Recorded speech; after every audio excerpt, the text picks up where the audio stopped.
21 دسمبر کو سابقہ وزیر برائے مذہبی امور چودھری اعجاز الحق نجی دورے پر تلنگانہ آئے۔ قاضی عبدالقادر کی رہائش گاہ پر پریس کانفرنس کی، جس میں انہوں نے میمو سکینڈل کو ایک اہم ایشو قرار دیا۔ اس بارے میں ان کا کہنا تھا کہ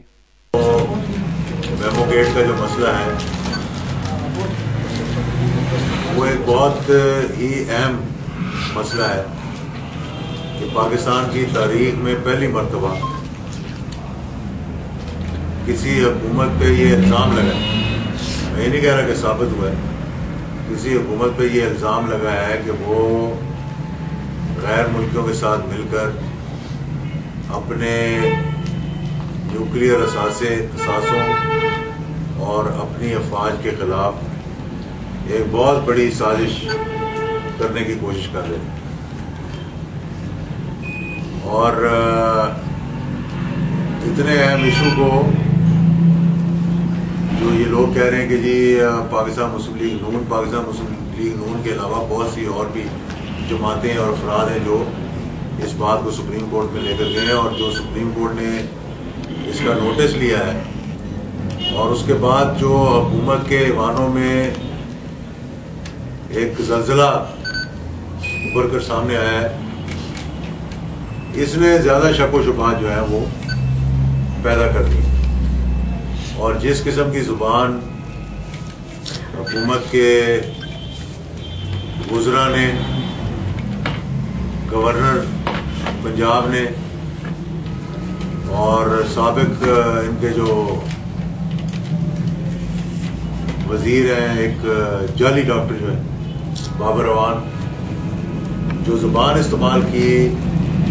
سپریم کورٹ کے خلاف اور افواج پاکستان کے خلاف، اس سے یہ ظاہر ہوتا ہے کہ چور کی داڑھی میں تنکا ہے۔ کیونکہ یہ کیس اب سب جوڈیس ہے، میں اس پہ زیادہ گفتگو تو نہیں کرنا چاہتا، تو پھر معاملات جو ہیں وہ سب کے ہاتھ سے نکل جائیں گے، اور اس وقت اگر وہ حالات نکل گئے تو ملک کا جو اقتصادی معاملات ہیں اور جو مہنگائی ہے، بے روزگاری ہے، لاقانونیت ہے، اور خصوصی طور پر جو اس وقت ہم نے ایک جرأت مندانہ اسٹینڈ لیا ہوا ہے، یہ افواج پاکستان کی طرف سے ہوا ہے۔ یہ حکومت اس کا کریڈٹ لیتی ہے تو بے شک لے لیں، کیونکہ یہ اچھا اقدام ہے، قومی اقدام ہے کہ ہم نے نیٹو کی سپلائیز بند کی ہوئی ہیں، ہم نے ان سے اپنی جو اڈے دیے ہوئے تھے وہ خالی کروایا ہے، اور باقی اڈے بھی ہم کو خالی کروانے چاہیے۔ اور یہ موقع ہے پاکستان کے پاس کہ تمام اس اسٹریٹجی کو، جو اس دہشت گردی کے خلاف جنگ میں ہم نے اپنے آپ کو نقصان پہنچایا ہے، 35,000 جانیں قربان ہوئی ہیں ہماری، اور اس کے ساتھ ساتھ ہم نے 100 سے زیادہ ارب جو ہے وہ 100 سے زیادہ ارب ڈالر کا جو نقصان ہم نے اٹھایا ہے اقتصادی طور پہ۔ تو امریکہ کے ساتھ اگر اب آئندہ کوئی بات چیت ہو تو اس میں ہمیں تمام اپنے اڈے خالی کروانے چاہیے باقی کے، جس طرح کی ہماری ایک شمسی ایئر بیس خالی ہوئی ہے، اس طرح کے متعدد دوسرے بھی اڈے ہیں جو اس وقت استعمال ہے امریکہ کے، ان کو بھی خالی کرانے کا فی الفور اعلان کرنا چاہیے۔ اور اس اسٹریٹجی کو، جو دہشت گردی کے خلاف جنگ ہے، جس کو جب ہم کہتے تھے ہماری جنگ نہیں ہے، تو اس کو لوگ اس انداز میں لیتے تھے کہ شاید ہم دہشت گردوں کے ساتھ ہیں۔ تو آج پوری ٹرانسپیرنٹ ایک پالیسی سامنے آنی چاہیے، بلیک اینڈ وائٹ میں آنی چاہیے، کہ حکومت لکھ کر عوام سے اور اسمبلی سے اس بات کی تائید حاصل کرے کہ آئندہ ہمارا امریکہ کے ساتھ تعلقات جو ہیں وہ ان بیسس پہ ہوں گے اور ان بیسس پہ نہیں ہوں گے۔ کہ کل امریکہ نے یہ اعلان کر دیا، ان کے نائب صدر نے، جو بائیڈن نے، کہ ہم طالبان کے ساتھ مذاکرات چاہتے ہیں۔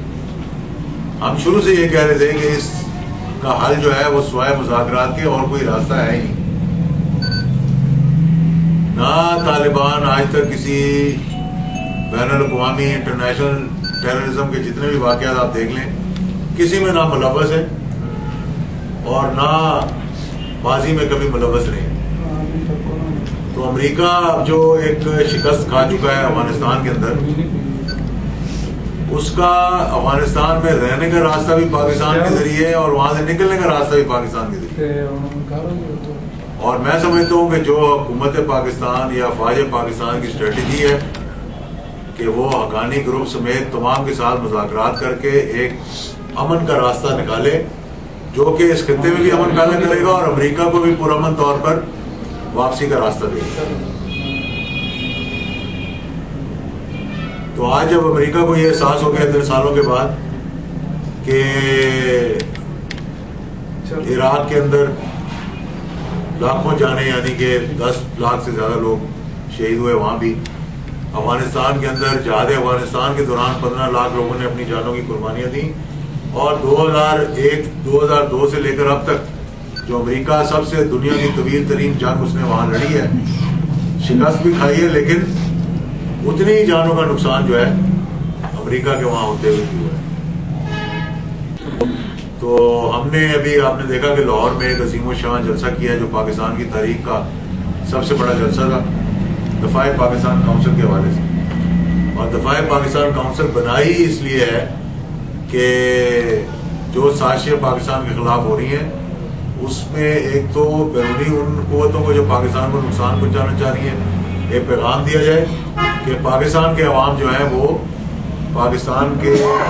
استحکام کے لیے, پاکستان کی آزادی کے لیے اپنا سب کچھ قربان کرنے کے لیے تیار ہے. اس سلسلے کا اگلا جلسہ جو ہے وہ انشاءاللہ 13 جنوری کو لیاقت باغ راولپنڈی میں ہو رہا ہے. اس سلسلے میں کل ہماری سربراہی اور میٹنگ ہے تمام جماعتوں کی راولپنڈی میں, اور اس کے بعد اگلا جلسہ جو ہے اس کے بعد وہ کراچی میں ہوگا. اور یہ ایک سلسلہ جاری رہے گا جب تک کہ ہم تمام پاکستان کے عوام کو اس بات پر اکٹھا نہیں کر لیتے کہ اگر ہمارے خلاف کوئی جارحیت کرے گا یا فوج پاکستان کے خلاف کوئی سازش ہوگی یا ہندوستان کے ساتھ کوئی ایسے معاملات طے کرنے کی کوشش کی جائے گی جیسے کہ یہ بھی موسٹ فیورڈ نیشن کا MFN کا یعنی کہ پسندیدہ ملک کا ہندوستان کو قرار دیا جا رہا ہے. ہم نے تو اس لیے یہ جلسے شروع کیے تھے, اس کے بعد نیٹو نے پاکستان کے اوپر حملہ کیا اور اس کے بعد پاکستان میں زیادہ غیر یقینی کی صورتحال جو ہے وہ پیدا ہوئی. تو ان تمام معاملات میں میں سمجھتا ہوں کہ ہمیں قومی سطح پر اس چیز کی ضرورت ہے کہ لوگ جو ہے وہ ایک جگہ اکٹھے ہوں اور ایک یکجہتی کا مظاہرہ کیا جائے. جو حکومت اب اس قابل نہیں کہ دھمکی پر جو مائک ملن نے دی تھی دھمکیاں پاکستان کو, اس پر تو ایک APC ہو گئی اور اس پر جو قراردادیں تھی عمل درآمد نہیں کروایا. اب حکومت اس قابل ہی نہیں ہے کہ دوسری APC بنا لے کیونکہ حکومت کا جو پر اعتماد تھا وہ بالکل ختم ہو چکا ہے. اور اب جب کہ یہ نیٹو نے حملہ کیا ہماری آزادی اور خود مختاری پر, تو پریشر جب حکومت پر آیا تو 2 مئی سے لے کر جو اب تک کے واقعات ہوئے ہیں ان تمام واقعات کے اندر حکومت نے امریکہ کے ساتھ مل کر پاکستان کو کمزور کرنے کی. کونسل پاکستان نے جس انداز سے لاہور میں جلسہ کیا ہے 13 جنوری کو آپ کا اسلام آباد میں بھی ہے, اس میں کوئی شک نہیں کہ یہ تمام دینی قوتیں اور دینی سوچ رکھنے والے لوگ اکٹھے ہوئے ہیں. کیا ہم یہ توقع رکھ سکتے ہیں کہ کل یہ MMA کی صورت میں کوئی انتخابی اتحاد بھی بن سکتا ہے؟ نہیں, ہم نے تو یہ بالکل غیر سیاسی طور پہ معاملہ شروع کیا ہے. اس کو ہم سیاست کا رنگ نہیں دینا چاہتے فی الحال, لیکن سائڈ لائنز پہ یعنی کہ اس جلسے سے ہٹ کر جو جماعتیں وہاں اکٹھی ہوئی ہیں ہم نے پہلے تو تمام جماعتوں کو دعوت دی تھی. حکومت نے اس سے معذرت کر لی جس کا ہمیں بڑا افسوس ہوا